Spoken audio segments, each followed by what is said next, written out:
Баршаңызға сәлем, менің каналыма қош келіпсіздер. Сіздермен бірге Гүлбану. Бүгін біз дәл осындай дәмді әрі оңай жасалатын фунчоза салатын жасайтын боламыз. Бізге керегі сәбіз, чеснок, ет, болгар бұрышы және де бір бас пияз, дәл осындай фунчоза салатының қамыры және огурцы қажет. Ең алдымен етімізді мен видеода көрсеткенде етіп, ұзынша етіп турап аламыз.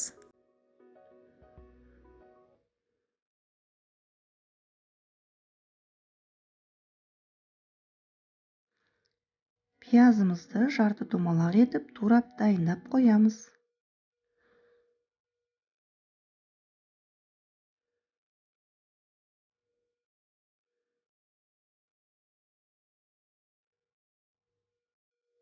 Қызып тұрған табамызға 2 ас қасық май құйып, етімізді қуырамыз.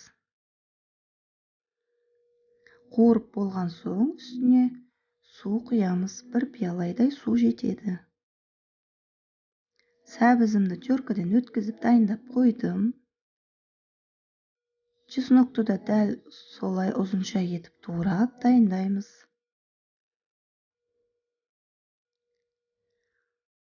Болгар бұрышымызды да ұзынша етіп турап дайындап қоямыз. Болгар бұрышына мен сары және жасыл түсін таңдап алдым.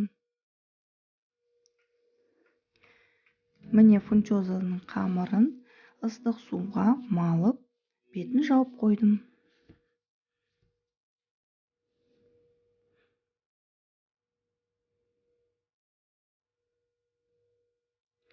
Міне етіміздің суы тартылды. Енді пиязымызды, сәбізімізді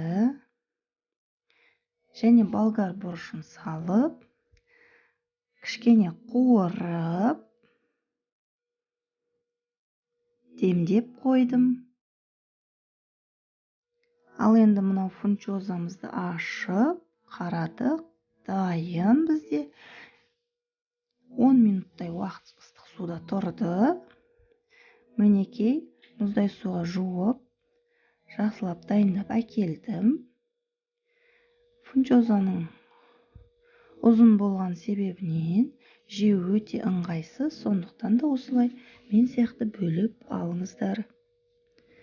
Енді үстіне подливын саламыз.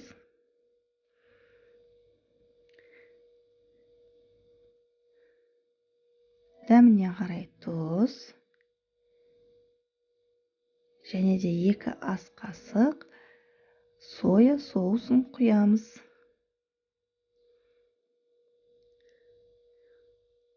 Араластырып, тұзының және соя соусының сіңгенін күтеміз. Оған дейін біз огурцымызды турап дайындап аламыз.